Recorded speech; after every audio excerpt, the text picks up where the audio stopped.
Matapos nga magandang pinakita ng Philippine Men's National Football Team sa nakaraang Asian Cup qualifiers ay bigo pa di ito makapasok sa 2027 Asian Cup sa Saudi Arabia. Ito sana ang second time natin makapasok sa Asia's biggest tournament. Pero despite of that, pinakita ng national team na may bright future sila at sa video na ito, silipin natin ang mga batang players na possible magdala ng national team sa future at sila na kaya magdadala sa atin sa second Asian Cup o kaya naman sa World Cup. Unahin natin ang goalkeeper position. Isa siguro sa mga standout player ng 2024 ASEAN Mitsubishi Electric Cup ay si Quincy Camarad.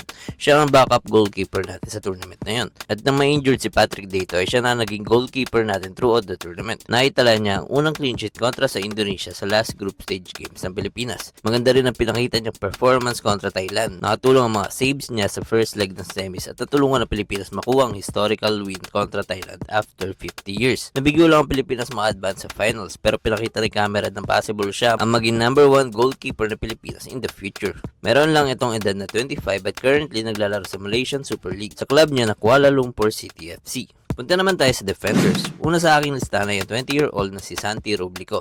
Sa kanyang edad, pinapasama na ito ng 15 na beses sa national team. At for me, isa si Rublico sa magiging haligi ng depensa ng Pilipinas. Sa mga games ng national team ay madalas nakaposition si Rublico sa right back o full back ng team.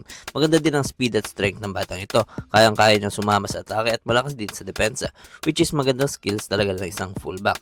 Sa nakukuha niyang exposure ngayon sa senior team ay maganda talaga ang future ng batang ito. Currently, ang club niya ay Alcorcon B, ang reserve team ng AD Alcorcon na naglalaro naman sa third tier league sa Spain. Ang isa pa sa mga defenders sa akin listahan ay si Paul Tabinas. Currently may 19 cups na ito sa national team at naging primary defender na ng team sa nakaraang Asia qualifiers. Currently ay naglalaro ito sa First Division Croatia sa Dynamo Zagreb, ang most successful club sa liga ng Croatia. Pero sa ngayon ay madalas si Tabinas sa bench at reserve ng team. Meron pa lang siyang 1 appearance sa club. Sunod naman natin ang mga young midfielders. Siyempre, una sa listahan ng tinuturing na golden boy ng Philippine football na si Sandro Reyes. Sa edad na 22 ay narepresent niya na ang Pilipinas ng 28 na beses at meron pa itong 5 goals sa kanyang pangalan. Naging regular starter na rin ito ng team at talagang inaasahan na gumawa ng plays para sa team kaya expect na natin si Sandro na isa sa mga player na magdadala ng national team in the future. Isa pa sa mga batang midfielders ay si Randy Schneider na may edad na 24 years old. Recently nga lang na-call up ang Filipino-Swiss midfielder pero nagpakita na agad ito ng impact sa mga games na naglaro ito. Sa 5 games na naglaro ito ay meron na itong isang goal sa kanyang pangalan. Naglalaro si Schneider sa top tier league ng Switzerland sa FC Winterthur. Kaya ang gandang tagdag talaga ni Schneider sa team dahil sa quality na pinapakita nito sa national team. Isa rin siya sa mga playmaker at gumagawa ng plays sa team. Magandang combo ang mabubuo nila ni Sandro sa midfield na tingin ko magpapahirap sa mga makakalaban ng Pilipinas sa future. At ang uli ang mga attackers or young forward. Una dito syempre ang pumapang lima na agad sa top goal scorer ng Pilipinas. Ang 23-year-old Bjorn Christensen. Sa 16 appearance niya sa national team ay mula noong 2024 ay meron na agad tong 13 goals sa kanyang pangalan. Siya na nakikitang kapalit ng mga fans sa all-time goal scorer ng Pilipinas na si Phil Young Husband. Dahil na din sa goal scoring skills nito at ang threat niya sa atake. So far, nakikita ko si Bjorn magiging primary goal scorer ng Pilipinas at looking forward din ako na ma-break niya ang record ng Philippine football legend na si Phil Young Husband na may 52 goals listed. Next naman ay si Javier Mariona. Sa edad na 21-year-old ay may 6 appearance na ito sa national team.